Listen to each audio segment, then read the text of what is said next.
Panginoong Jesus, ikaw ang buhay ko. Pag-ibig mo'y tunay at totoo sa aking buhay. Ikaw ang number one sa aking puso. You're the only one. Problema ay dumating, magtitiwala sa'yo. Mga salita mo ay di nagbabago. Pangit ako'y nawawala sa piling mo. Kapayapaan ang nadarama sa puso ko. Mga pangako mo, pangahawakan ko. Walang ibang Diyos na tulad mo. Ikaw lamang pupurihin ko. Ikaw lamang sasambahin ko. Panginoong Jesus, ikaw ang buhay ko. Pag-ibig mo'y tunay at totoo sa aking buhay. Ikaw ang number one sa aking puso. You're the only one. Problema may dumating, magtitiwala sa'yo. Mga salita mo ay di nagbabago. Ako ay tinulad mo sa agila. Lilipat ng lilipat sa presensya mo. Kagalatan ko ay kalakasan ko. Ang buhay kong ito'y alay sa'yo. Ikaw lamang ang pupurihin ko. Ikaw lamang ang sasambahin ko. Panginoong Jesus, ikaw ang buhay ko. Pag-ibig mo'y tunay at totoo sa aking buhay. Ikaw ang number one sa aking puso. You're the only one. Problema may dumating, magtitiwala sa'yo. Mga salita mo ay di nagbabago. Problema may dumating, magtitiwala sa'yo. Mga salita mo ay di nagbabago. Problema may dumating, magtitiwala sa'yo. Mga salita mo ay di nagbabago.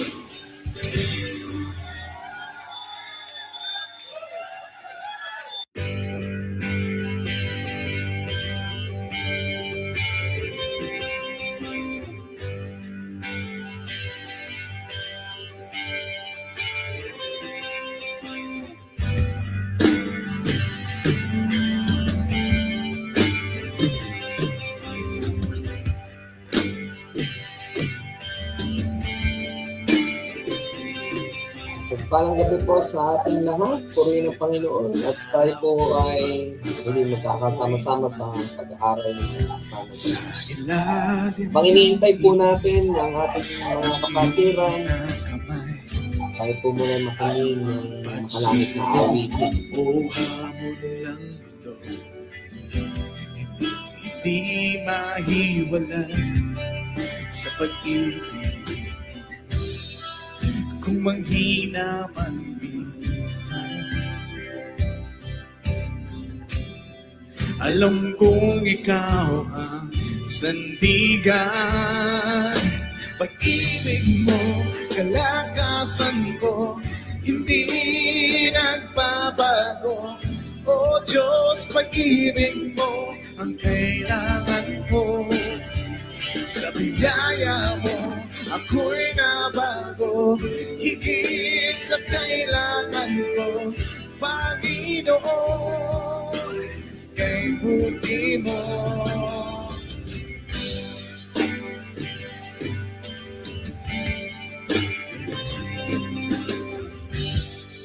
Pagkalipas ng araw, liwanag mo'y taglaw. Sa bawat kilos mo ako ang nasa isipan.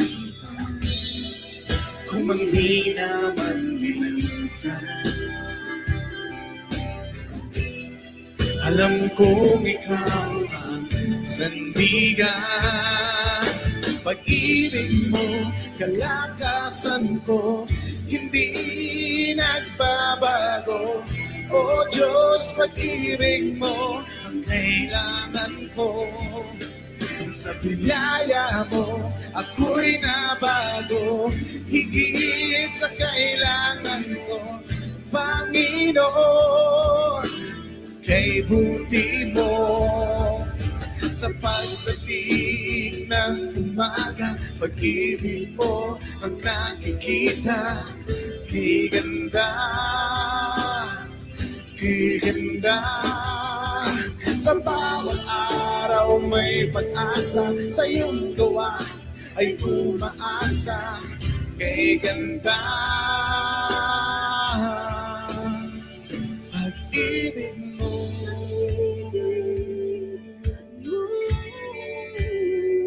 Pag-ibig mo, Hindi nagbabago. pag-ibig mo. Bukas ito at magpakailanman. Pag-ibig mo.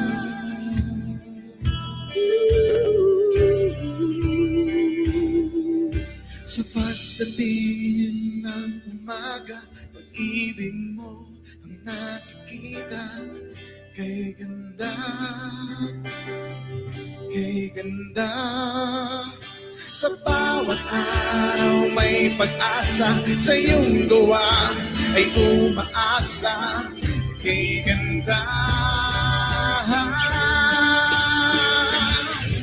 pag-ibig mo, kalakasan ko, hindi nagbabago.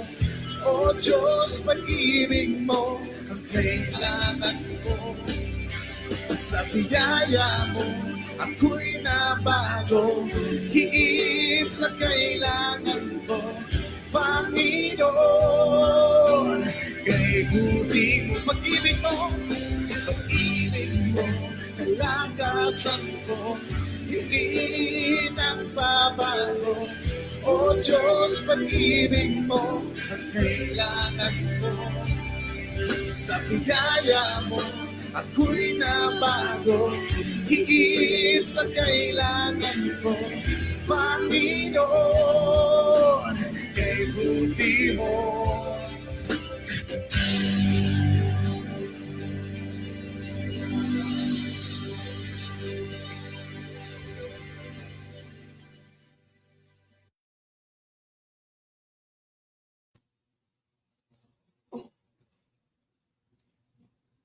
Amen. Amen. Purihin ng Panginoon. Isang mapagpalang gabi po sa inyong lahat. At tunay nga napakabuti ng ating Panginoon at sa buong maghapong nagdaan, tayo ay kanyang iningatan at patuloy na pinatnubayan. At salamat sa Diyos. Parang sabi nga po sa weather forecast, yung habagat at kanina, bago po ako umuwi, galing Makati, nag-alarma pa yung telepono, naka-orange warning ang Metro Manila, pero as of 5 p.m., tayo po ngayon ay naka-yellow warning na lamang. So, patuloy lamang po tayong manalangin at humingi ng habag at grasya ng ating Panginoon na sa mga darating na araw ay mag-improve na ang ating weather system. Although nakapasok na sa ating Philippine Area of Responsibility si Bagyong Nene. Tama ba? Si Bagyong Nene. Yan. So mamaya siguro doon sa DOST Pag-asa po kasi parang every 5 p.m. and 11 p.m. nilalabas po sila ng forecast or ng weather bulletin para at least mag-i-update po tayo. And siyempre po, lalo-lalo na po doon sa mga may anak na pumapasok, ano, isa yan sa inaantabayanan ang mga klase. Pero balita ko, suspended na po ata ang pasok, no, sa mga bata. Mapagpalang gabi po sa inyong lahat. Sige po, bago tayo mag-umpisa sa ating gawain, salamat sa Panginoon sa buhay ng mga kapatiran na ating kasakasama ngayong gabi. Right now, meron mo tayong 14 na naririto. Salamat sa Diyos sa buhay mo, Brother Danny. Mapagpalang gabi po. At ngayon din kay Kuya Jimmy, yan, from Upper Bulela. Mapagpalang gabi po sa inyo dyan. Ayan, sabi po ni Ninang Irma, wala pong pasok ang NCR. Ayan, naging maagap na ang ating gobyerno sa pag-announce ng cancellation ng ating mga sa pagpasok ng mga bata sa eskwelahan. Mapagpalang gabi din po, Sister Menchi. Dito, ang mga naririto na yan, nakita ko rin si Sister Crisel, diyan, purihin ng Panginoon at binibigyan tayo ng wisdom nila, no? Parang laging handa. Kasi nga, nung Lunes, biglang taas din ng tubig. Kala nila, Sister Crisel, okay na. Pero gulat sila. Habang nagluluto lang po daw sila, biglang pumasok na uli ang tubig baha or yung umapaw na uli yung ilog, Marikina. Pero salamat sa Diyos, kanina nung pauwi ako, nakaantabay ako sa radyo, sabi, balik na daw sa normal. Sana magtuloy na yan. Ako rin dito si Sister Emmy. Nakikita natin bumabati dyan.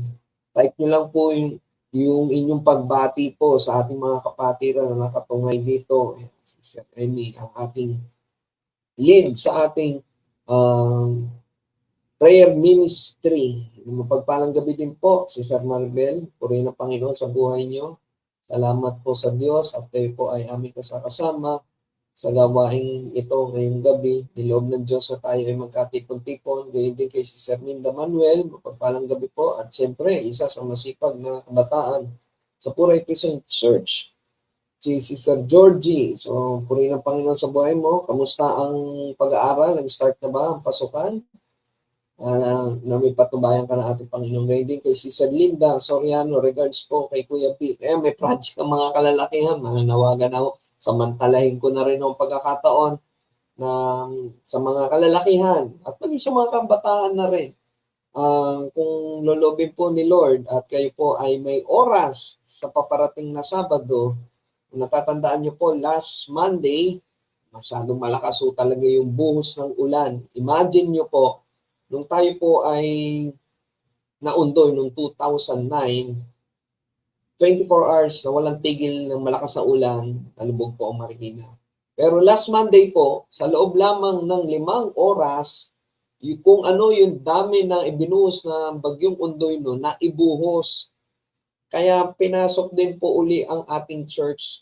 Nakaranas po uli ng pagbaha sa maraming lugar sa Marikina, pero purihin ng Panginoon, kasi mabilis naman din nung bumaba ang tubig. At may patotoo nga si Ninang Irma or si Sister Irma na nung nakikita niya na tumataas yung tubig, talagang nag-pray siya.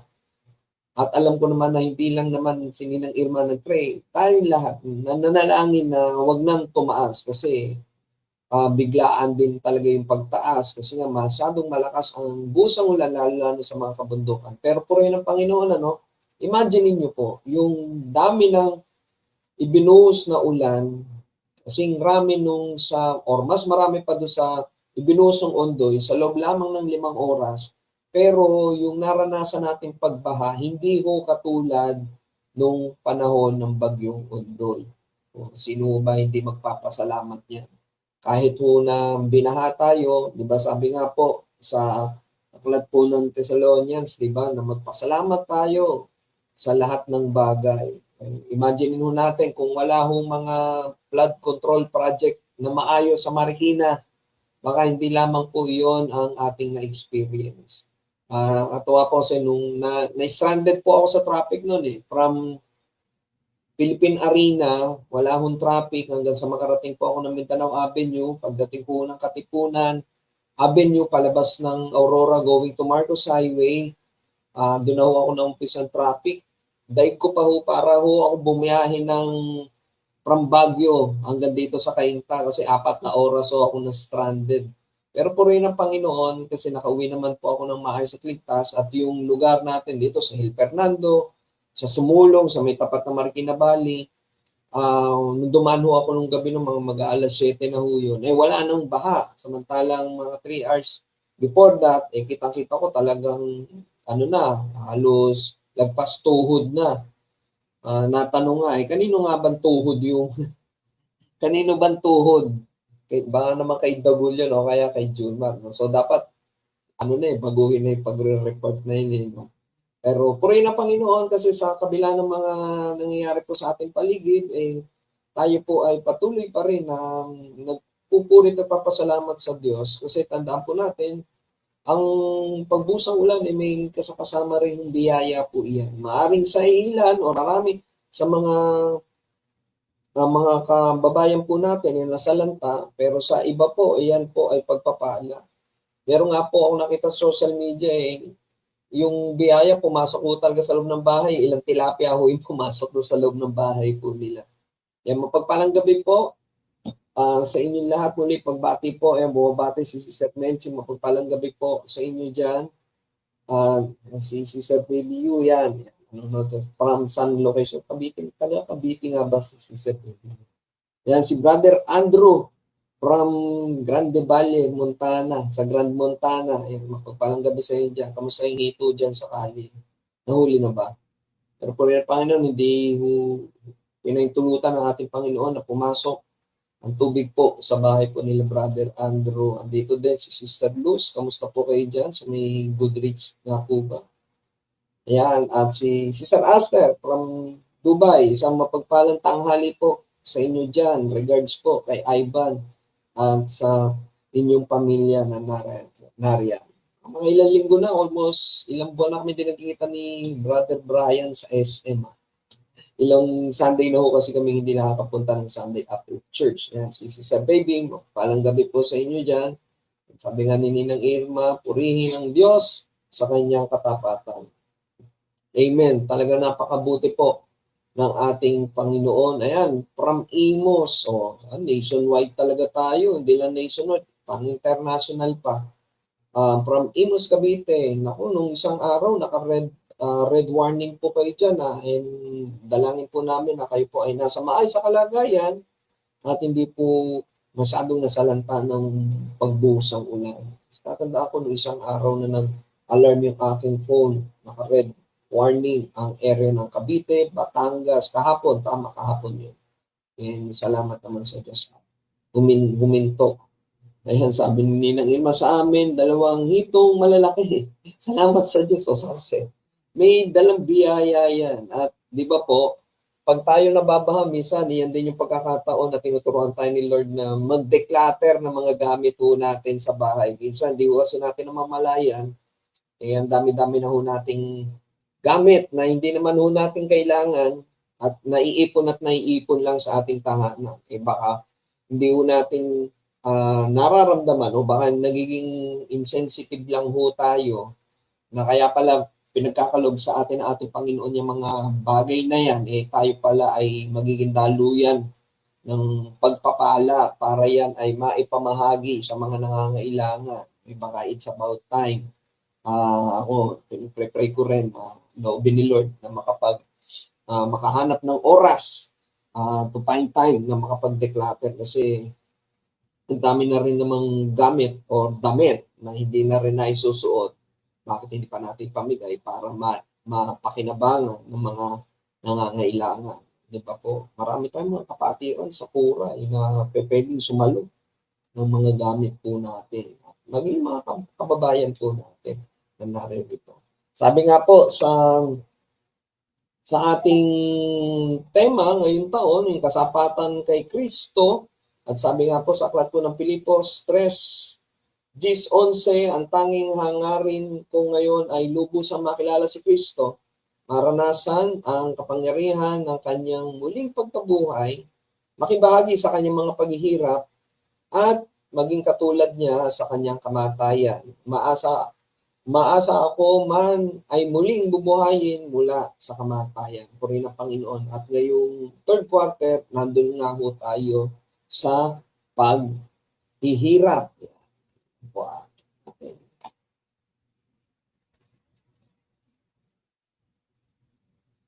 Yan, sabi nga po dyan, kasapatan kay Kristo.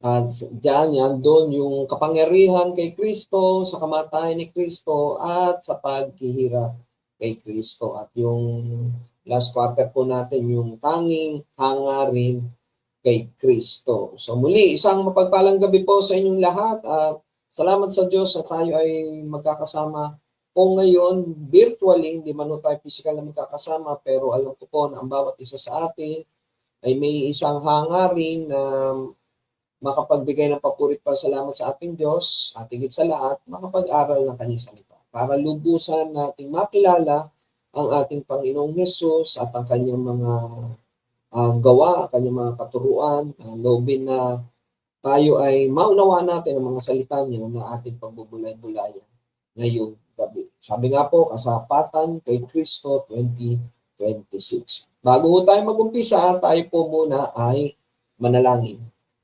Diyos sa mga pangyarihan sa lahat, kami po ay nagpupuri at nagpapasalamat sa gabing ito, Panginoon, na nilom niyo po na kami po ay magkasama-sama virtually, Panginoon, sa isang hangarin na kayo po ay aming mapapurihan, papasalamatan, Panginoon, masama sa Espiritu at katotohanan. Ngayon din, makapag-aral ng iyong salita. Maraming salamat, Panginoon, sa maghapong nagdaan na kami po ay inyong iningatan, pinatubay at ginabayan, binigyan ng karunungan, katalino, kalakasan at abilidad upang magampanan po namin ang aming mga trabaho sa buong maghapon, ng mga personal na tungkulin ng bawat isa, ng mga patiran, at sa oras na ito, patuloy Lord na ang iyong kagalakan, Panginoon, ay ang aming kalakasan. Salamat sa oras na ito. At dalangin po namin, Panginoon, sa habag at grasya mo na malayang kumilos ang banal na Espiritu sa aming kalagitnaan. Maunawaan namin, Panginoon, ang mga salita mo na aming pag-aaralan na naayon sa iyong kalooban at katuruan. Sa pangalan ni Jesus, maging ang inyong lingkod, Panginoon, patuloy po ako sa inyo lamang po dumidepende at humingi ng karunong katalino at katapangan upang ang mga salita mo na aming pag-aaralan at pagbubulay-bulayan ay maipahayag po ito ng may pag-ibig. Pinupuri ka namin, pinasasalamatan, Panginoon, at patuloy po kaming lumalapit ng may pagpapakumbaba. Hiningi po namin ang patawaran ang aming mga kasalanan sa diyaman po.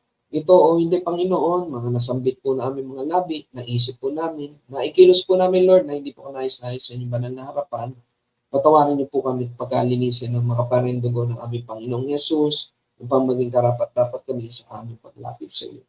Sa pangalan ni Jesus. Kaya, Lord, patuloy po namin pinagkakatiwala ito, ang aming araling ito, gayon din sa mga makakapanood ng video recording na ito, maaabot ng inyong mensahe, ng inyong aral. Dalangin po namin, Lord, na ipuin niyo rin po ang kanilang mga puso at isipan. Paano niyo po kami gagabayan at papatubayan ngayong gabi. Ito po ang aming panalangin na may pasalamat sa pangalan ni Jesus. Sa lahat po ay magsabi ng Amen and Amen. Sige po, type niyo po dyan. Amen. Purihin ng Panginoon. Muli, tayo po ay mag-aaral ng salita ng Diyos na matatagpuan po sa aklat po ng Isaiah 53:3 hanggang 5. Sa mga nakakatanda po, last July 15, ito din po yung ating pinag-aralan. Pero purihin ng Panginoon, dahil sabi nga, ang bawat salita ng Diyos, every time po natin yan binabasa, kahit po yan ay nabasa na natin o nadaanan uli natin or binasa po uli natin, may talagang nag-iiba, nagkakaroon ng Rhema Word of God na marami tayong aral at maraming kahulugan ang nilalaman ng salita ng Diyos. Purihin ang Panginoon kasi iyan ang nagbibigay sa atin ng ng gabay upang paano natin kaharapin ang mga pagsubok natin dito sa buhay. Kung matatandaan niyo po, ang pamagatunong ating pinag-aralan last month ay yung paghihirap ni Kristo at nakita natin doon yung 5 puntos sa kung saan na nakapaloob po dyan na yung ang hula tungkol sa kanyang paghihirap, ang pisikal na paghihirap ng ating Panginoong Hesus, ang espiritual na dahilan ng kanyang paghihirap, ang kanyang tugon sa paghihirap, at yung ikalima ay ang tagumpay sa likod ng paghihirap. At ngayong gabi, ang ating tema sa pag-aaralan ho natin sa aklat po na Isaiah 53, 3 hanggang 5 ay mga simbolo ng paghihirap ni Kristo. Yan, mga simbolo ng paghihirap ni Kristo. Layunin ng ating aralin ngayong gabi ay makita natin ang mga simbolo ng paghihirap ni Kristo at paano ito nakakaapekto sa ating buhay bilang Kristiyano. Sige po, samahan niyo po ako na basahin ang salita ng Diyos sa aklat po na Isaiah 53, 3 hanggang 5. Ano ko lamang po para mas mabasa niyo po. Ayan. Ang sabi po dito, hinamak siya ng mga tao at itinakwil. Nagdanas siya ng hapdi at hirap. Wala man lang pumansin sa kanya. Binaliwala natin siya na parang walang kabuluhan. Tunay ngang inalis niya ang ating mga kahinaan. Pinagaling niya ang ating mga karamdaman. Subalit, inakala nating iyo'y parusa ng Diyos sa kanya. Ngunit dahil sa ating mga kasalanan, kaya siya nasugatan. Siya ay binugbog dahil sa ating mga kasamaan. Tayo ay gumaling dahil sa pahirap na dinanas niya at sa mga hampas na kanyang tinanggap. Purihin ang Panginoon sa pagbasa ng kanyang salita. At sabi nga po, ang bawat simbolo ng paghihirap ni Kristo ay nagpapaalala ng mahalagang katotohanan. At ngayong gabi, ating pag-aaralan, naririto ang mga simbolo ng paghihirap ni Kristo at ang mga pangunahing talata na kaugnay sa bawat isa. Una, ang krus. Alam naman po natin, sige nga po, ano nga ba ang sinisimbolo ng krus? Sige po, pwede nyo i-type dyan. O ano po ang sa tingin nyo, ano nga ba ang sinisimbolo ng krus? O pagka nakita ho ba natin ang krus, ano nga ba ang unang naiisip natin? Bukod siyempre sa ating Panginoong Hesus. Ano nga ba ang una nating nakikita? Sabi nga po, ang krus, ito ay sumisimbolo ng sakripisyo, pagtubos, at kaligtasan. Kaya po sabi po sa aklat po ng Mateo 27, 32 hanggang 40, sabi po dito, paglabas ng lungsod, nakita ng mga sundalo si Simon na taga Sirene. Pilit nilang ipinasan sa kanya ang krus ni Jesus. Dumating sila sa lugar na tinatawag na Golgota, na ang kahulugan ay pook ng bungo. Binigyan nila si Jesus ng alak na tinaluan ng apdo, ngunit nang matikman niya iyon ay hindi niya ininom. Nang maipako na siya sa krus, pinagati-hatian ng mga kawal ang kanyang mga damit. Sa pamagitan ng palambunutan, naupo sila at siya'y binantayan. Inialay nila sa kanyang ulunan ang paratang laban sa kanya na may nakasulat na ganito, ito'y si Jesus na hari ng mga Hudyo. At may 2 magnanakaw na ipinako rin sa krus, isa sa gawing kanan at isa sa kaliwa. Kinutya siya ng mga nagdaraan, pailing-iling nilang sinabi, Di ba't ikaw ang gigiba ng templo at muling magtatayo nito sa loob ng 3 araw? Iligtas mo ngayon ang iyong sarili. Kung ikaw ang anak ng Diyos, bumaba ka sa krus. So dito nakita natin, ipinako siya sa krus at kinutya pa. At sabi nga din po sa aklat ho ng Juan 19:7-18, inilabas siyang pasan ang kanyang krus papunta sa lugar na kung tawagin dako ng bungo, Golgota sa wikang Hebreyo. Doon ipinako siya sa krus kasama ng 2 pa, isa sa gawing kanan at isa sa gawing kaliwa. At sa Pilipos 2:8, sabi po diyan, nagpakumbaba siya at naging masunurin hanggang kamatayan. Maging ito man ay kamatayan sa krus. Kung titingnan ho natin yung konteksto nito, parang ikaw na makapangyarihang Diyos at bago pa dumating ang pagkakataon na siya ay malagay sa ganung sitwasyon na nagbubuhat ng krus at hanggang sa maipako sa krus, napakadaming himala na ang ginawa ng ating Panginoong Hesus. Kumbaga, inasnap yung mga taong kumukutya sa Kanya na nagsasabing, di ba ikaw ang hari? Ba't hindi mo gawing bumaba dyan? Di ba? Pero, nagpakumbaba pa rin ang ating Panginoong Hesus at naging masunurin siya sa kalooban ng Diyos hanggang sa kamatayan. Kaya nga po, sabi po sa aklat po ng Pedro, ng 1 Pedro 2:24, sa kanyang pagkamatay sa krus, pinasan niya ang ating mga kasalanan upang tayo'y mamatay na sa kasalanan at mamuhay ng ayon sa kalooban ng Diyos. Sa pamagitan ng kanyang mga sugat, tayo'y pinagaling. So dito, parang sinasabi ko sa atin dito na dapat tularan natin ang pagtitiis ni Kristo. Siya rin ang nagdala ng ating mga kasalanan sa kanyang katawan sa ibabaw ng krus na kahoy. Na kung titingnan mo natin, parang sinasabi po doon, kung babasahin po natin yung unang Pedro 2:18-25, sinasabi doon na tularan natin ang pagtitiis ni Kristo. Kasi nga, siya ang nagdala ng ating mga kasalanan sa kanyang katawan sa ibabaw ng krus na kahoy.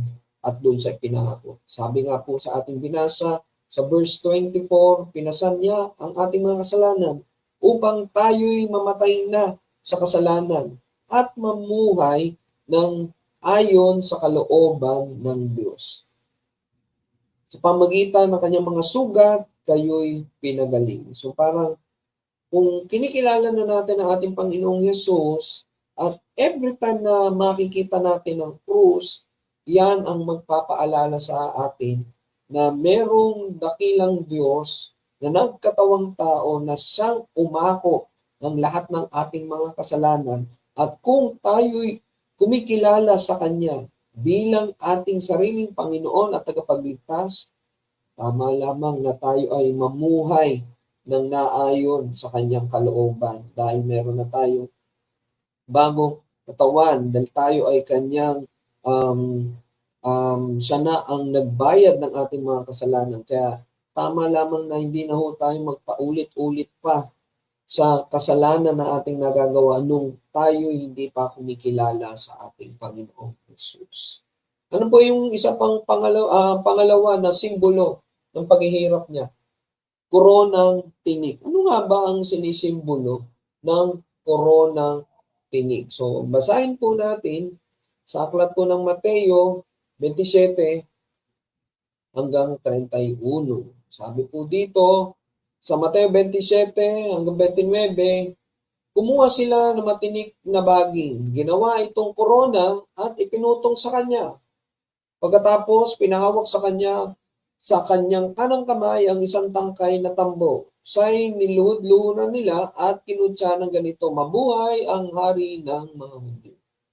Ang koronang tinik ay sumisimbolo ng paghamak, pagdurusa, at pagtitiis. Imagine niyo po, hindi lang yung verbal na pangungutya, hindi lang yung physical na pagpapahirap sa kanya bago siya makarating doon sa lugar ng Golgota, talagang, kumbaga, andun yung pangungutya na, ikaw pala ang hari, Kumuha sila ng baging na matinik at ipinutong ito sa kanyang ulunan. At doon sinabi na, kumbaga, niludluhuran pa siya at tinutya na mabuhay ang hari ng mga Hudyo. Kaya ang koronang tinik, ito ay sumisimbolo ng paghamak. Kaya every time makikita natin yung koronang tinik, kung may makikita tayo, it will remind us na ito yung simbolo ng paghamak sa ating Panginoong Yesus. Ito ay simbolo ng kanyang pagdurusa at simbolo ng kanyang pagtitiis. Sabi po sa Marcos 15:17, sinutan nila si Jesus ng balabal na kulay ube. Kumuha sila ng halamang matinik. Ginawa yung korona at ipinutong sa kanya. Diba? Parang, no? Parang hirap na nasaktan na ng lubusan. Tapos talagang puputsain pa. Tayo nga po, di ba? Minsan, masabihan lang ho tayo, nauubos na ho kaagad yung ating pasensya. Pero ang ating Panginoon, di ba po, kaya patuloy din natin na isama sa ating panalangin sa araw-araw, sa ating personal na panalangin, na bigyan tayo ng ating Panginoon ng mahabang pasensya. Isa ho yan sa bunga ng banal na Espiritu. Ano po yung pangatlo? Yung kaninang nabanggit sa ating binasa, purpurang balabal or yung balabal na kulay ube, sabi purple robe. Ano nga ba ang sinusumbolo ng purpurang balabal or yung balabal na kulay ube? Basahin po natin sa Marcos 15:17-20. Sinutaan nila si Jesus ng balabal na kulay ube. Kumuha sila ng halamang matinik, ginawa yung korona at ipinutong sa kanya. Pagkatapos, sila'y pakutyang nagpugay at bumati sa kanya, mabuhay ang hari ng mga Hudyo. Siya'y pinaghahampas sa ulo, pinagduduran, at pakutyang niludluhuran. Matapos kutyain, hinubad nila sa kanya ang balabal na kulay ube, sinutaan ng sarili niyang damit at inilabas upang ipako sa krus. So, ang purpurang balabal o ang balabal na kulay ube ay sumisimbolo ng pangungutya sa kanyang pagiging hari. Ngunit nagpakita rin ng kanyang tunay na paghahari. Hindi nila ine-expect na pag natapos ang tungkulin or ang layunin ng ating Panginoong Hesus, makikita nila at darating na ang pagkakataon na ang paghahari ng Diyos o ng paghahari ni Jesus, makikita ng lahat ng hindi kumikilala sa Kanya, makikita ng mga dyablo ang paghahari niya at tiyak iyan ay kanilang katatakutan. Baka yung kanilang pagkukutya or yung kanilang yung pagpapahirap na binigay nila sa ating Panginoong Hesus, until eternal nilang pagsisisihan.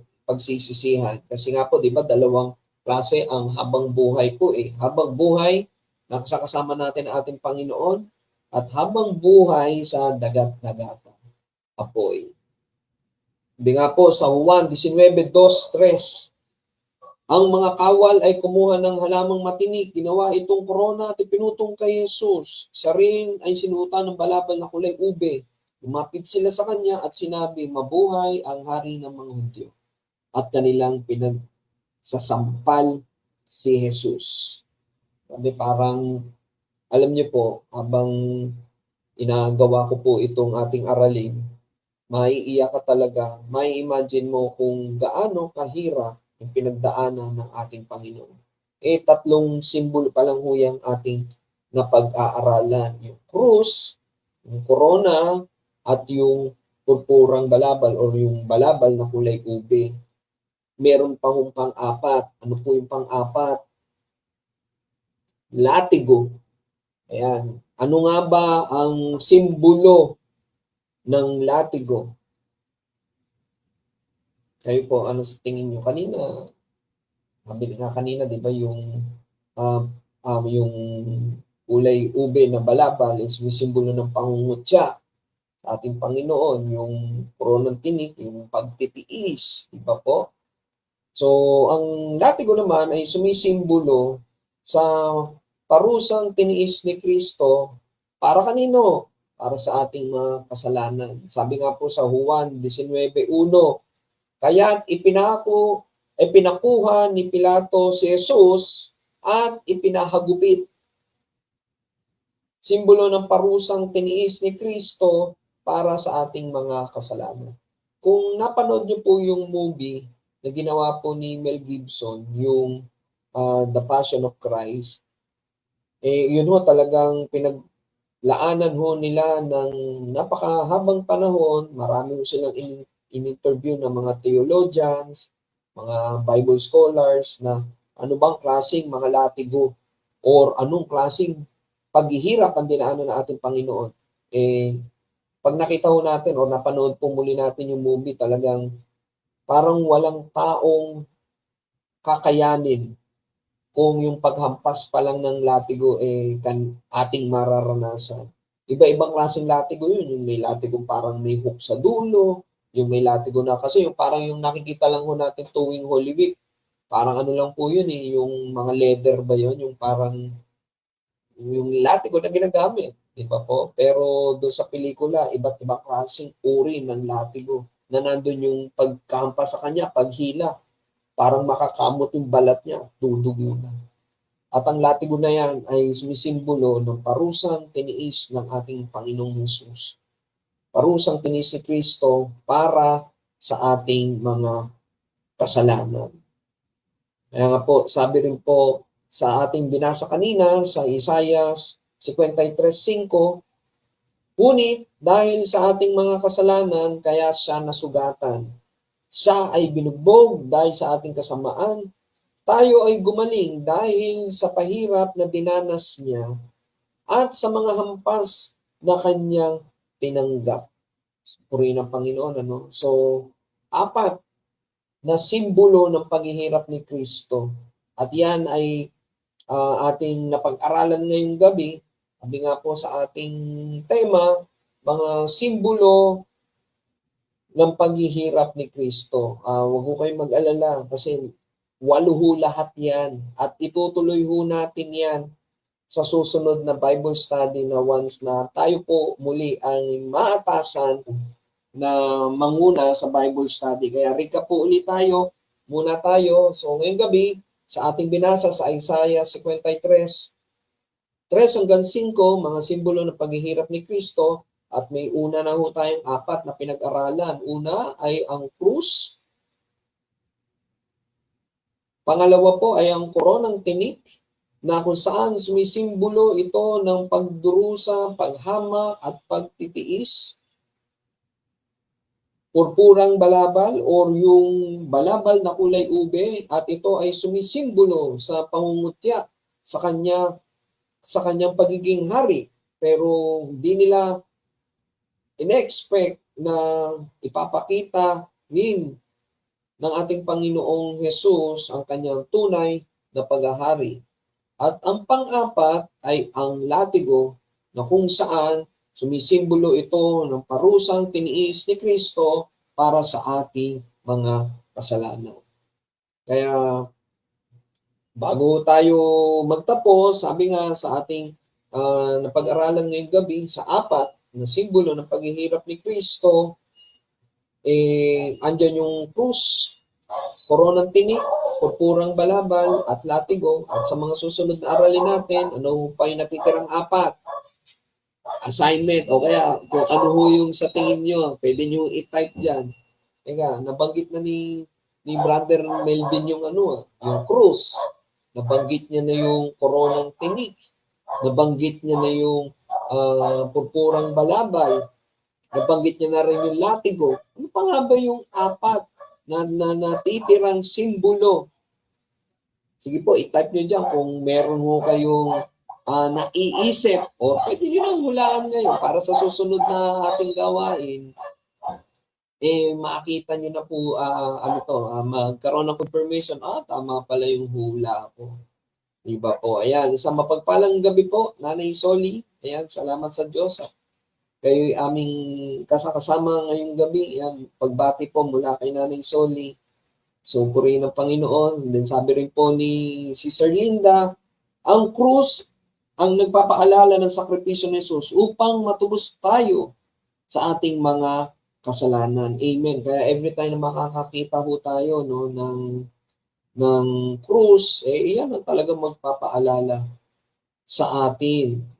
Diyos lamang po. Kaya po sa ating pangwakas, muli basahin po natin ang aklat po ng Isaiah 53:3 hanggang 5.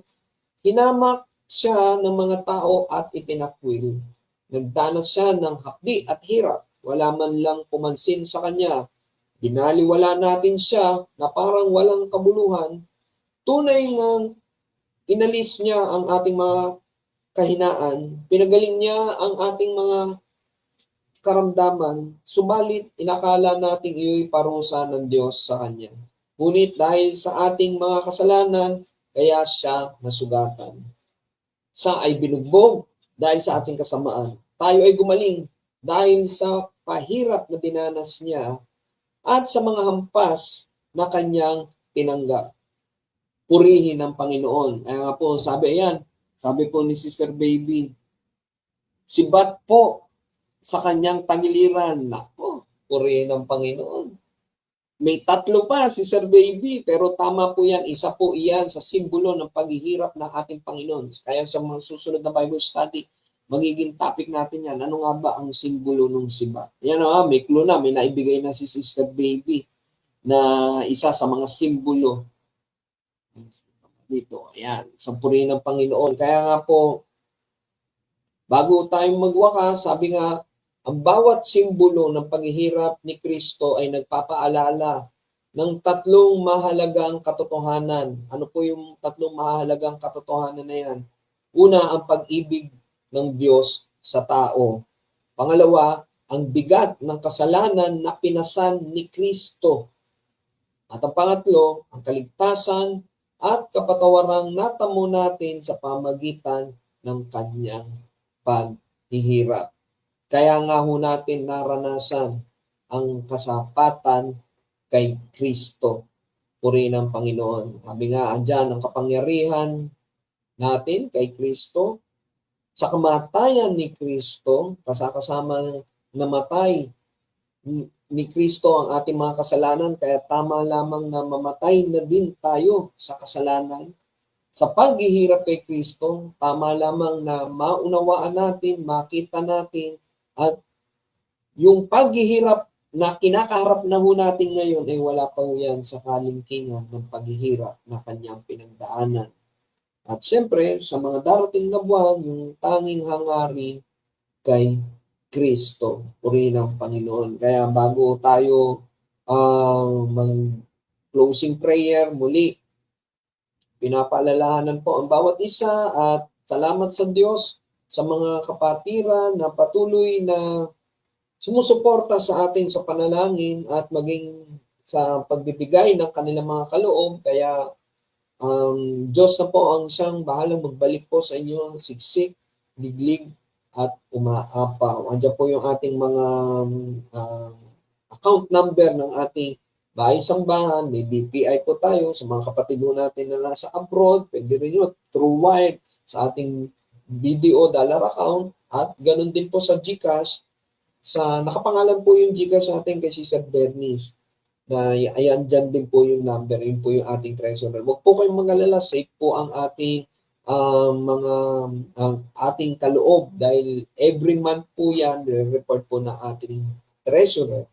At muli, iniimbitahan ng bawat isa to join the ministry today. Sabi nga po sa unang Pedro 4:10, bilang mabuting katiwala ng iba't ibang kaloob ng Diyos.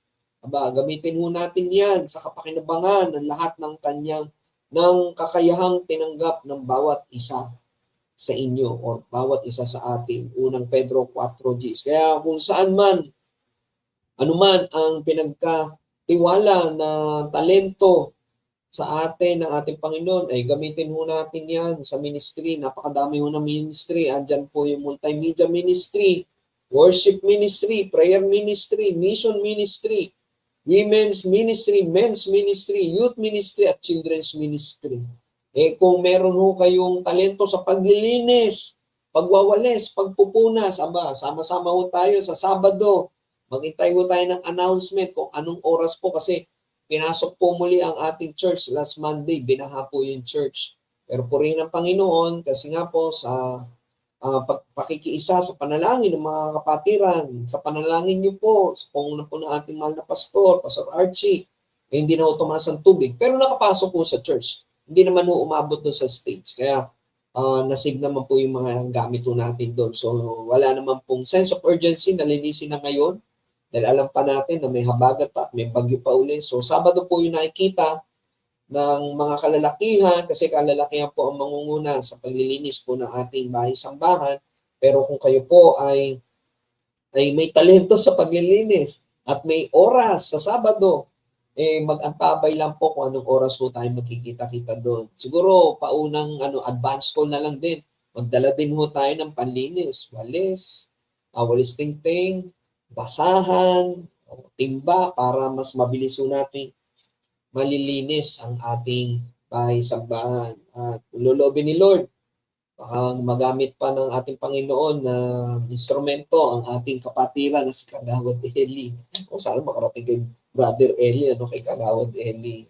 Lolobin lang naman ni Lord na muli mapahiram or magamit po yung dating ginamit na panlinis ng ating church po. Para mas mabilis at maibalik ho natin sa maayos at malinis ang ating bahay-sambahan. Para pagdating ho ng Sunday, parang wala hong nangyari na pagbaha. Amen po ba? So muli, paalala po prayer meeting ho natin every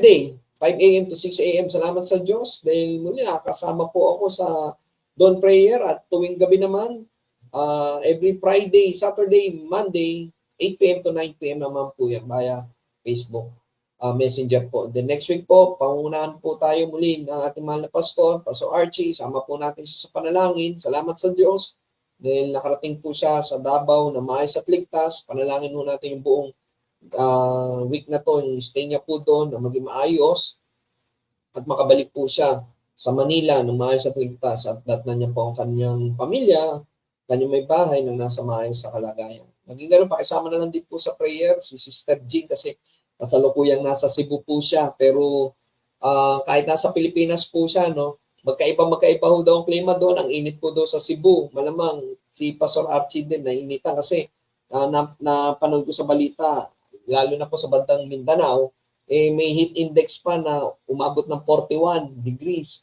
Mas mainit. Kung tayo dito, basang-basa, inuulan, doon naman po sa Visayas, Mindanao, patuloy silang patuloy silang naiinitan.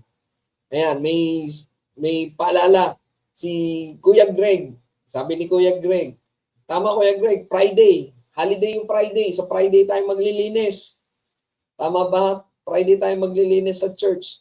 So basta mga kapatiran, mga kapatid, mga ka-Piece of Harvest, mag-antabay po kayo doon sa ating messenger group chat, yung Piece of Harvest Christian Ministry updates, news and updates. So magbibigay ko tayo ng details doon kung anong oras ng Friday at what to bring.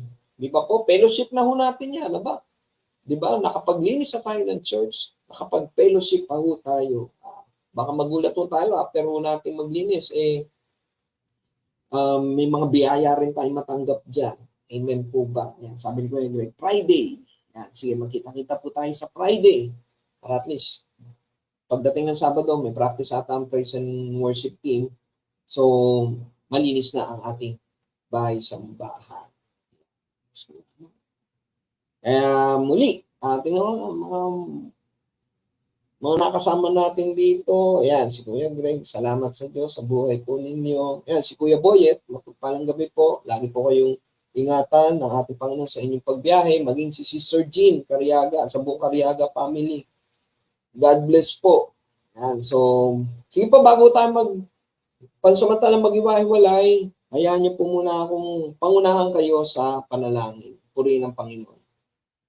Diyos, sa mga pangyarihan sa lahat, kami po'y nagpupuri at nagpapasalamat sa gabing nagdaan na kami po ay inyong pinangunahan sa Bible study na ito, sa gawain na ito. Maraming salamat, Lord, sa pagpapaalala ng pinagdaanan mo na paghihirap, ng mga tiniis mo na pangungutya, tiniis mo na kahirapan, Panginoon, yung pambubugbog sa iyo, Panginoon, yung bago ka makarating sa Golgota, pako sa krus, upang sundin ang layunin ng Diyos Ama sa iyong buhay, upang kami ay maligtas at mapatawad sa aming mga kasalanan. Salamat, Panginoon, sa apat na bagay na sumisimbolo ng iyong paghihirap, na tuwing makikita po namin ang krus, makikita po namin ang koronang tinik, makita po namin, Panginoon, ng balabal na kulay ube, makita namin, Panginoon, ang latigo. Ito ay magpapaalala sa amin ng pagdurusa, paghihirap, alang-alang sa aming mga kasalanan, upang kami magkaroon ng kapatawaran na sa pamagitan mo nabalik ang aming ugnayan sa Diyos Ama. Sa pangalan ni Jesus, sa mga aral na pag-aralan ngayong gabi, dalangin po namin, Lord, na ito ay manatili sa aming mga puso't isipan at maisapamuhay po namin, Panginoon, ang kasapatan kay Kristo, na sa anumang mga pagsubok na aming kinakarap, mga paghihirap, pagtitiis, maalala po namin, Panginoon, ang inyong pinagdaanan. Patuloy, Lord, na ito ay magbigay ng kalakasan, kagalakan sa amin, na magpatuloy sa aming pananampalataya. Dahil alam po namin lahat ng anumang mga pagsubok, unos na aming pagdadaanan o pinagdadaanan ngayon, lahat ng ito, Panginoon, ay iyong pinagtagumpayan na sa krus. Kaya, Lord, sa pangalan ni Jesus, sa aming pasamantalang paghiwa-hiwalay, patuloy po namin pinangahawakan ang salita mo sa aklat po ng Bilang sa 24:26, ang mapangyari po ito sa aming buhay. Pagpalain nawa at ingatan kami ni Yahweh, habang nawa sa baybayan kami ni Yahweh, lingapin nawa, at bigyan kami ng kapayapaan ni Yahweh ngayon at magpakailanman.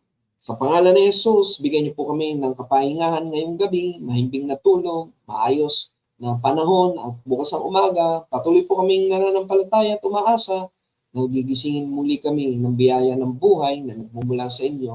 Patuloy na yayakapin kami ng iyong dakilang pag-ibig. Ito po ang aming panalangin na may pasalamat sa tayong pangalan ni Jesus. Ang lahat po ay magsabi ng Amen and Amen. Isang mapagpalang gabi po sa inyong lahat. Magkita-kita po tayo sa susunod na gawain ng ating Panginoon. Mag-antabay lamang po sa announcement po kung anong oras po tayo maglilinis o magsama-sama, magpe-fellowship sa ating bahay-sambahan. Isang mapagpalang gabi. Mahal ko po kayo sa Panginoon. God bless you all.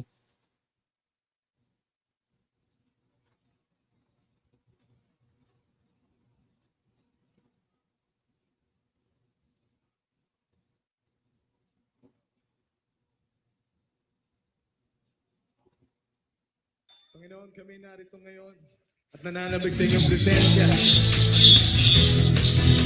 Kita mo luwalhati ng iyong mukha.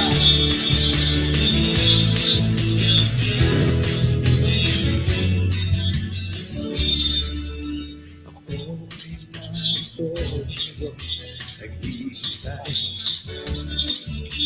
Inaasam sa presensya. Tuloy, maganas. Ako ay narito ngayon, nananabig na makita, luwalhati ng iyong mukha. Ako ay narito ngayon, naghihintay. Itaasang presensya, ako'y muli mainas. Ako ay narito ngayon, nananabig na makita, luwalhati ng iyong mukha. Sumasayaw ng